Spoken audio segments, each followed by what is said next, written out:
আমি বারবার একটা কথা বলি যে এই দুনিয়াতে আল্লাহ ছাড়া আমাদের আপন বলে কেউ নাই। আপনি যাকে আপন মনে করেন না কেন, আমাদের সম্পর্ক আছে বাবার সাথে, মায়ের সাথে, স্ত্রী সন্তানদের সবার সাথে, আমাদের হক আছে, অধিকার আছে, সব ঠিক আছে।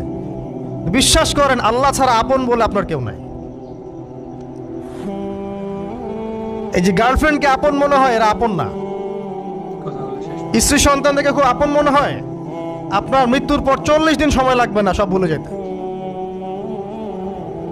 পিতামাতা, ভাই বোন সবাইকে আপন মনে হচ্ছে। পিতামাতার স্থান বাবা মার পরে, আল্লাহ রসুলের পরে, সেটা ঠিক আছে, তো আপন আল্লাহ ছাড়া তারা নন।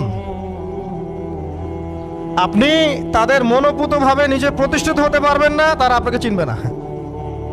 বলবো সারাটা জীবন তোর পিছনে এত টাকা ঢাললাম, কি করলি? কিচ্ছু করতে পারলি না। আবার এখন যারা পিতামাতা হয়েছেন, সন্তানদেরকে আপন মনে হচ্ছে, দেখবেন এই সন্তানকে আপনি আপনার মনোপুতভাবে সম্পত্তি দিতে পারবেন না, ভরণ পোষণ দিতে পারবেন না। এই সন্তান বড় হয়ে আপনাকে বৃদ্ধাশ্রমে পাঠিয়ে দিতে পারে, নাউজুবিল্লাহ। অথবা আপনার সাথে এই সন্তানই খারাপ ব্যবহার করবে। আপন মনে হচ্ছে? আল্লাহ ছাড়া কেউ আপন না। আল্লাহ ছাড়া আপন কেউ না। আর আল্লাহ ছাড়া সত্যিকার অর্থে আপনাকে আমাকে ভালো কেউ বাসে না। শুধু আল্লাহ আপনাকে ভালোবাসেন। এটা আপনারা হারে হারে উপলব্ধি করবেন যত দিন যাবে ইনশাআল্লাহ। তাই শুধু সেই আল্লাহর জন্যেই নিজেকে খালেস করে দেন, আর যার যার হক তাকে তাকে দিয়ে দেন। দুনিয়াতে শান্তিতে থাকার ফিলোসফি বলছি, philosophy of happiness in this হায়াতুদ দুনিয়া, সেটা হচ্ছে যার যার হক তাকে তাকে দিয়ে দেন, নিজের হক আল্লাহর কাছে চেয়ে নেন। আর দুনিয়াকে আপন মনে করবেন না, আল্লাহ ছাড়া কাউকে আপন মনে করবেন না। আপনি সুখে থাকবেন ইনশাআল্লাহ। দুনিয়ার দাসত্ব করবেন, আল্লাহ ছাড়া অন্য মানুষদেরকে আপন মনে করে নেবেন, দেখবেন আপনি পদে পদে কষ্ট পাবেন। কারো কাছে আশা করেন না, কষ্ট পাবেন না। আমি এই প্রসঙ্গে কথাগুলো বললাম যে দুনিয়াকে আপন মনে করতে নাই, আর আল্লাহকে আপন মনে করতে হয়। আল্লাহকে আপন মনে করলে তখন আমার উপর কিছু দায়িত্ব চলে আসে। কি দায়িত্ব? আল্লাহ আমাকে সৃষ্টি করেছেন, রিজিক দিয়েছেন, লালন পালন করছেন, বাঁচিয়ে রেখেছেন, তার হাতে আমার মৃত্যু, তার হাতে সবকিছু। তো এখন আল্লাহ পাকের জন্য নিজের জীবনটাকে খালেস করে নেওয়া, যেভাবে আল্লাহ পাক চলতে বলেছেন সেভাবে চলা, যেগুলোকে আল্লাহ পাক নিষেধ করেছেন বর্জন করা। আর রাসূলুল্লাহ সাল্লাল্লাহু আলাইহি ওয়াসাল্লামের সুন্নাহ আল্লাহ পাক রেখে দিয়েছেন আমাদের সামনে। এই সুন্নাহগুলো যদি আমরা অনুসরণ করতে পারি, ইনশাআল্লাহ এই দুনিয়াতে কিছু পাই বা না পাই, ইনশাআল্লাহ পরকালে আপনি আল্লাহর ক্ষমা পাবেন ইনশাআল্লাহ তাআলা। কোরআনের সূরাগুলার অর্থ সব খুতবায় বলা যায় না, সময় সংকলন হয় না। এত চমৎকার ওয়াদ-দুহা সূরা আছে না, শপথ দ্বিপ্রহরের, ওয়াল-লাইলি ইযা সাজা, শপথ রাতের যখন সেটা আচ্ছাদিত হয়। মা ওয়াদ্দাআকা রাব্বুকা ওয়া মা ক্বালা, আল্লাহ কত মায়া দিয়ে তার নবীকে বলছেন যে তোমার আল্লাহ তোমাকে ছেড়েও দেন নাই, তোমার আল্লাহ তোমাকে ছেড়ে দেন নাই। ওয়ালা সাউফা ইউতিকা রাব্বুকা ফাতারদা, শীঘ্রই তোমার রব তোমাকে দান করবেন এবং তুমি সন্তুষ্ট হয়ে যাও। দুনিয়াতে চলতে গেলে দুঃখ কষ্ট হয় না? যারা ঈমান নিয়ে চলে ওদের দুঃখ কষ্ট বেশি হয়।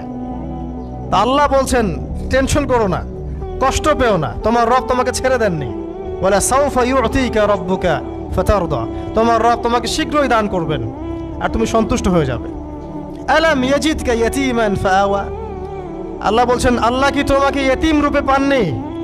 এরপর আল্লাহ কি তোমাকে প্রতিপালন করে বড় করেননি? ওয়াজাদাকা দাল্লান ফাহাদা, আল্লাহ কি তোমাকে পথভ্রষ্ট পান নাই? তোমাকে আল্লাহ পাক হেদায়েত দেন নাই?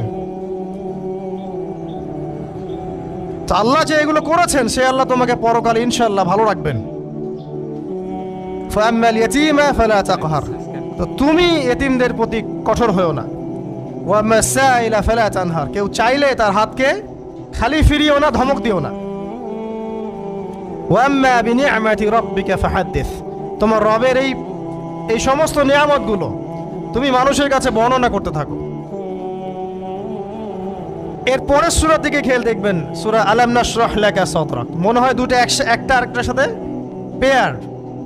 আলাম নাশরাহ লাকা সাদরাক, আমি কি তোমার হৃদয়কে প্রশস্ত করে দেই নাই? ওয়াদা'না আনকা ওয়িজরাক, তোমার বোঝাগুলো হালকা করিনি? কাকে বলছেন এগুলো আল্লাহ পাক? রাসূলুল্লাহ সাল্লাল্লাহু আলাইহি ওয়াসাল্লাম। তো যে মানুষটা জান্নাতে যাবে নিশ্চিত, এবং যিনি জান্নাতের দরজা না খুললে জান্নাতের দরজা কারো জন্য খোলা হবে না, যে মানুষটা হচ্ছে ভদ্র, স্মার্ট, বিচক্ষণ, কোনো মানুষ পৃথিবীতে নাই। সকল ধর্মের মানুষ মানে এটা। কিছু আছে শয়তান, মানুষ টুবি শয়তান, এরা মানে না, বাট দেখবেন ম্যাক্সিমাম মানুষই মানে, হোক সে ইহুদি বা খ্রিস্টান বা হিন্দুইজম বা মুসলিমরা তো মানেই, সবাই মানে। এই মুহাম্মদ সাল্লাল্লাহু আলাইহি ওয়াসাল্লামের মতো স্মার্ট, বিচক্ষণ, ভদ্র, সুচরিত্রের মানুষ পৃথিবীতে কোনোদিন আসেও নি, আসবেও না। তো সেই নবীর জীবনটা আপনি পড়ে দেখবেন, আর রাহিকুল মাখতুম বইটা, যে চড়াই আর উতরাই, খালি দুঃখ, কষ্ট, যন্ত্রণা, লাঞ্ছনা, কন্টিনিউয়াসলি। আমাদের নবী সাল্লাল্লাহু আলাইহি ওয়াসাল্লাম তো 1 মাস শান্তিতে ঘুমানো নাই নবী হওয়ার পরে। যখন তিনি মারা যান, ফাতিমা রাদিয়াল্লাহু আনহার কথা মনে আছে না? কানে কানে কি জানি বললেন। তখন আমাদের নবী একটা কথা বলেছিলেন, আমি এই বয়সে সে কথাটা বুঝি, মাদ্রাসা লাইফে, ইউনিভার্সিটি লাইফে বুঝিনি। নবীজি বলেছিলেন তার মেয়েকে, ফাতিমা রাদিয়াল্লাহু আনহা তার কষ্ট দেখে কান্নাকাটি শুরু করলেন। আমাদের নবীজি তাকে কাছে ডেকে বললেন কানে কানে যে কি জানি একটা বললেন। তারপর ফাতিমা রাদিয়াল্লাহু আনহা চুপ করে গেলেন। তো পরে জিজ্ঞাসা করা হলো কি বলেছিলেন, তিনি বললেন আল আব্বাজান বলেছেন আজকের পর তোমার আব্বার কোনো কষ্ট থাকবে না, আর তুমি আমার পরিবারের মধ্যে সবার আগে আমার সাথে সাক্ষাৎ করবে। এই যে আজকের পর আমার আব্বার আর কোনো কষ্ট থাকবে না, এর মানে বোঝেন, মানে সারাটা নববী জীবন কত যে কষ্ট নবী সাল্লাল্লাহু আলাইহি ওয়াসাল্লামকে সহ্য করতে হয়েছে। আজকে জান্নাতে যাওয়ার দিন, আজকে আর তোমার আব্বার কোনো কষ্ট থাকবে না। এই মানুষটার যদি এই অবস্থা হয়, তাহলে আমরা কি? আল্লাহ পাক সেই মানুষটাকে এই সূরা দুটো শোনাচ্ছেন, আমি কি তোমাকে এতিম পাই নাই, তোমাকে পথভ্রষ্ট পাই নাই, হেদায়েত দেই নাই, ভরণ পোষণ করিনি, আমি আল্লাহ তোমাকে ছেড়ে দেই নাই, শীঘ্রই তোমাকে দান করব, হ্যাঁ, তোমার বোঝাকে আমি হালকা করিনি। ফাইন্না মাআল উসরি ইউসরা, ইন্না মাআল ইউসরি ইউসরা, কষ্টের সাথেই স্বস্তি আছে, নিশ্চয়ই কষ্টের সাথেই স্বস্তি আছে। ফাইদা ফারাগতা ফানসাব ওয়া ইলা রাব্বিকা ফারগাব, যখন তুমি অবসর পাবে তখন তোমার রবের দিকে একনিষ্ঠ হও। এটাই বলতে যাচ্ছি আমি আপনাদেরকে, যে আমাদের উচিত শুধু আল্লাহর দিকে একনিষ্ঠ হওয়া, দুনিয়াকে ভালো না বাসা, কিচ্ছু না দুনিয়াটা। আমার চেয়ে ভালো আপনারা এটা জানেন না, কিচ্ছু না দুনিয়াটা,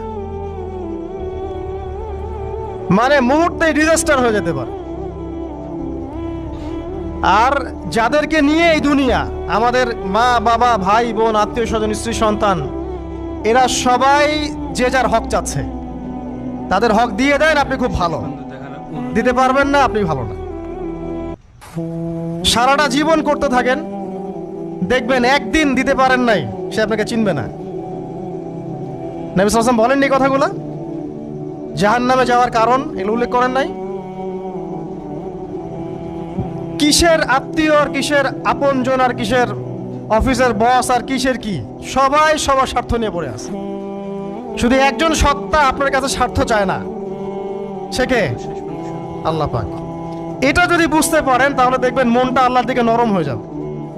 আর মুসলিমদের এখন এই মানসিক আত্মশুদ্ধিটা বেশি দরকার।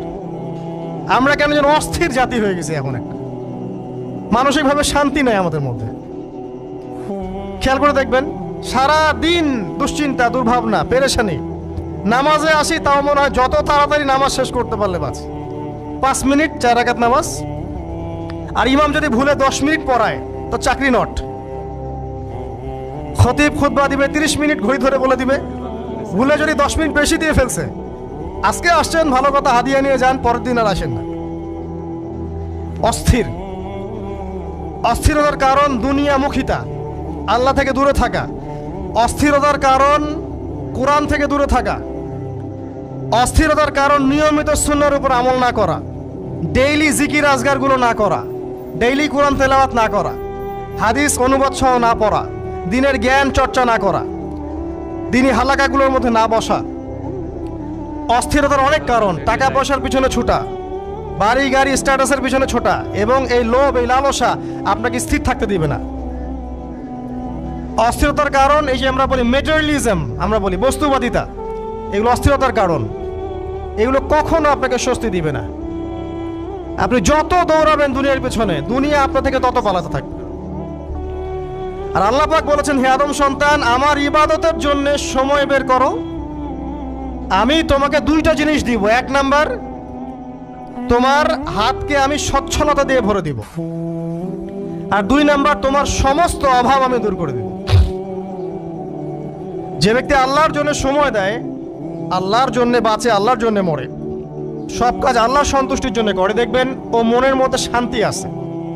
হয়তোবা তার 5তলা 10তলা বাড়ি নাই, BMW নাই, সুজুকি জিক্সার নাই, তারপরে দেখবেন সে অনেক শান্তিতে আছে, কারণ তার মনের মধ্যে একটা প্রশান্তি কাজ করে।